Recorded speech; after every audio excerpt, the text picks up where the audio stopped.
Thank you all for coming here today to watch our presentation over organic chemicals for our gardens.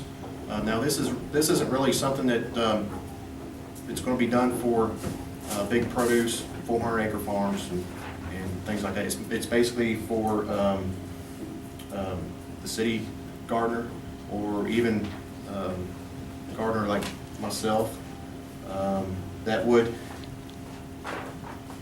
You know, we have concerns over chemicals that are being used, and we want to show you all that there are different ways, and this is just one of them, that we can use for organic gardening.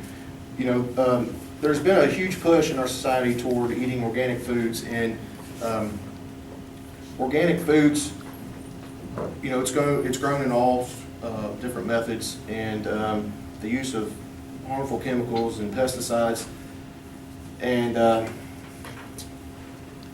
it's the additives that are in the chemicals that in the tomatoes and corn and everything that we eat. It's just harmful for our health, and the food that we buy at the grocery store, not all of it is organic, you know, and it is. It has chemicals that are harmful to our health, and it raises our health, the risk of our health with processed foods.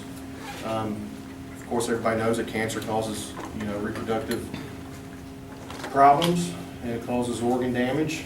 You know, the fruits and vegetables that we eat are grown with the use of synthetic pesticides, and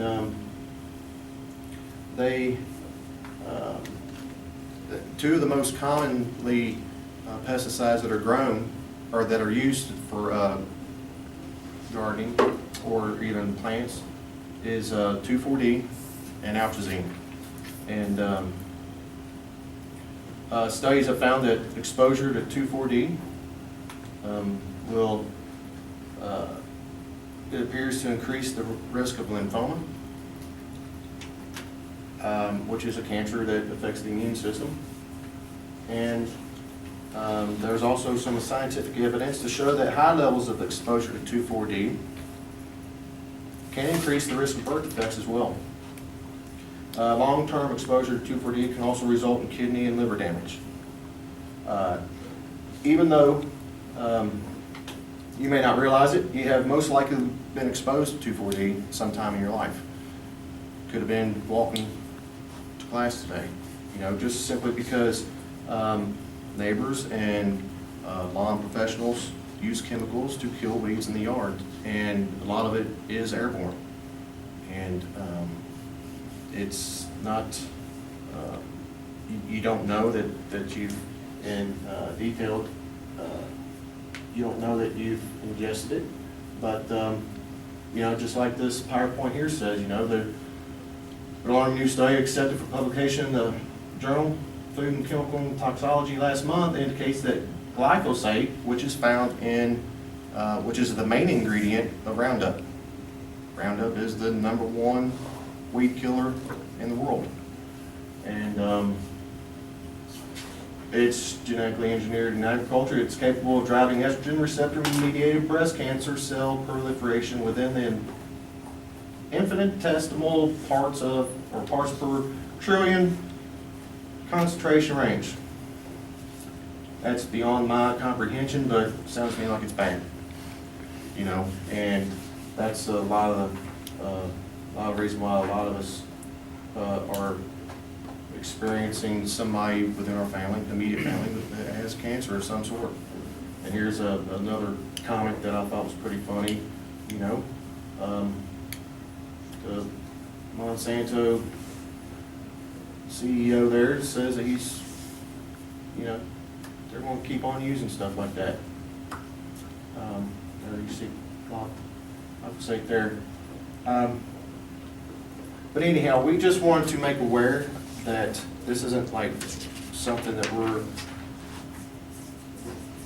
we mixed up a chemical that I found on the internet, which is, you know, easily available. And this is just one of many ways that you can use weed killer without the use of chemicals. And this concoction here, I use it at my house, and that was day 0.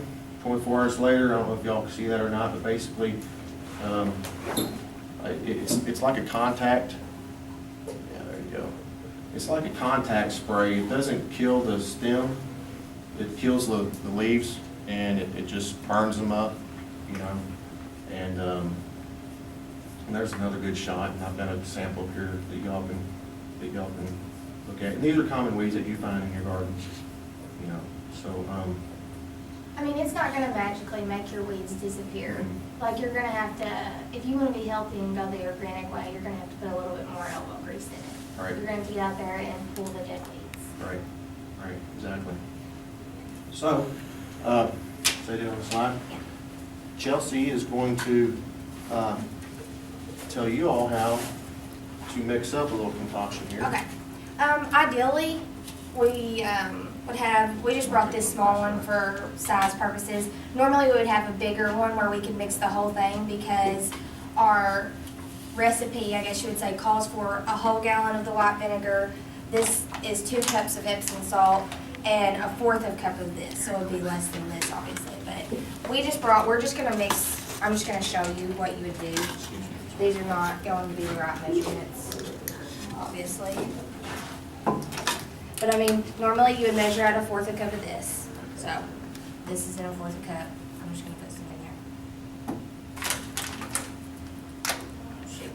Let me borrow your scissors. And then this whole thing is 2 cups, so you'd have to pour the whole thing in. But I'm not going to do that. I'm going to save some of it for the farmer's market.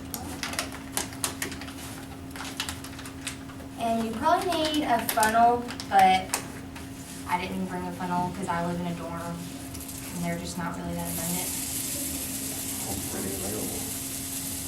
Okay, so if you get the picture on that, you pour the 2 cups in there. And then this is where you would need the bigger sprayer because it calls for a gallon of white vinegar. But I mean, if you wanted to reduce your proportions equally, to make a smaller bottle, you could. Or you could just mix it up in one big thing and then pour it into smaller bottles because it'd be easier to carry around the garden. Because like we said, you're not going to be using this on a big production farm. Okay, picture. So it kind of looks like Windex. That's what I think. That's what it reminds me of, and it smells like it. And then just kind of shake it up. Let the salt dissolve, keep shaking it till it dissolves some. Yeah. It might even be better, I think, if you shook it up, made your mixture, and let it sit overnight, and then use it the next day. Give the salt plenty of time to dissolve and all that, but that's the general idea. That's what it's going to look like with less bubbles. It's going to look like a light colored Windex. Okay. Then you would just spray your weeds around the garden. You wouldn't, I understand farmers with big production farms need the chemicals and the spray tractors and stuff. I understand that. But this is for your small garden if you want to eat some organic foods. So today we're going to let you try. Does anybody have an issue with tomatoes? Or is anybody allergic or anything? I know a girl who's allergic to them. You don't want them? Okay. Raise your hand if you do not want a tomato. Okay, so these 3 right there. What we have are store-bought tomatoes. This is from Walmart, but it's actually a Kentucky Proud tomato. And where's this tomato's from? That's from my house. From your house. Okay, we know for a fact this is organically grown. I'll get them on display. All right. These are organically grown in Craig's garden.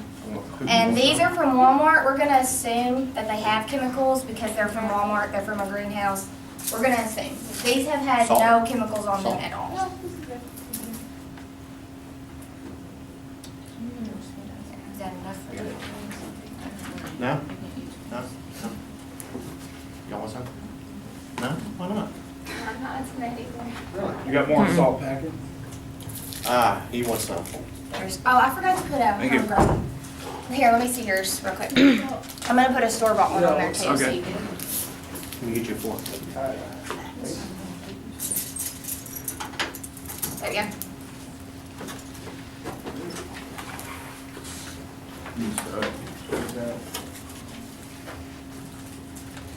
Anybody else? Does anybody else want to try a organic tomato and a store-bought tomato? Organic ones are sweeter. Yeah, I like them better. All right, Everybody good? all right. Okay, well, we have grapes for those of you who don't like tomatoes. Does everybody like grapes? Yes. Okay. The green ones are store-bought, right? Mhm. Okay, yeah, the green grapes are store-bought, and these red grapes are organically grown grapes, and you can actually get the organic grapes at Walmart, can't you? I got them in my Walmart in Grant County. So green is store-bought, which is, we're gonna assume have some type of chemicals on them. And the red are organic. Sharon, what's up? Yeah. Just see if y'all can taste the difference. I mean, I know it's obviously it's gonna be a different taste because it's a green and red grape, but the texture of it's a lot different.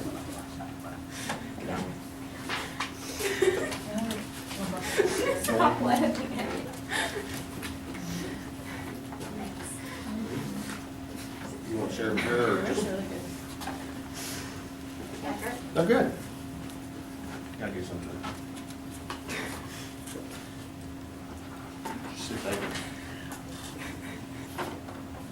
It's hard to serve grapes with a fork. Yeah, it is. Thank you. You're welcome. You get some? Got some, okay, I'll share more, you know, I'll share more back here. Does Dr. Fitz want to try anything? Anybody want more? Sobs. Did you get some? I'll take some more. Here. Don't want to take them, right? All right, that works. There you go. Here, take what you want.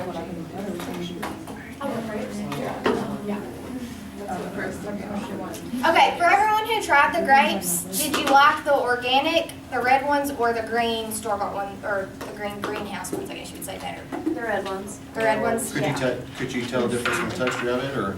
Yeah, the red ones were definitely like sweeter. It was juicier and the taste was better. I don't know, I just like them better. They had a rougher texture almost. All right. But could that be a difference because of just the variety? It could be, It could be. and it was my fault because I looked for the red that, you know, you're supposed to compare apples with apples, and obviously I didn't, but, you know, it's all, it was dealt with. Right, So- but we do know for a fact that the red ones are organically grown. So, I mean, yeah, you're probably right. Like, we needed either 2 sets of green or 2 sets of red, but we just had to kind of work with what we can find. Yeah, I was just thinking, you know, if you had a Granny Smith apple Mhm. and then you had a Red Delicious that was Right. organic, it'd be, Right. Right, but the tomatoes, the people who ate the tomatoes, that's really like the best comparison, because one tomato is a store-bought tomato, and then one tomato is straight out of his garden, so we know for a fact that it's organically grown and hasn't had any chemicals. Who tried the tomatoes? Yours are better. You could tell, could you tell the difference in the store-bought and the organically grown? Mine right there. What were some of the differences, like in the taste of that you noticed? I think the homegrown ones were a little sweeter. Mhm. I don't know, they just like more flavorful, like it was a smaller slice, but it was just as flavorful, like not as watery. Right. Did you notice the same thing? Yeah. Yeah, I mean, and it's way healthier for you. I just have a question.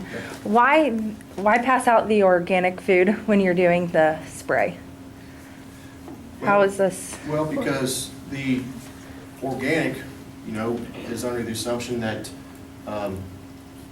it's, the spray that we're using isn't nearly as harmful as the 2,4-D and atrazine and all that stuff, which is, you know, commonly used, you know, along with Roundup and things like Right. that. So- This is like a natural, non-harmful mixture. And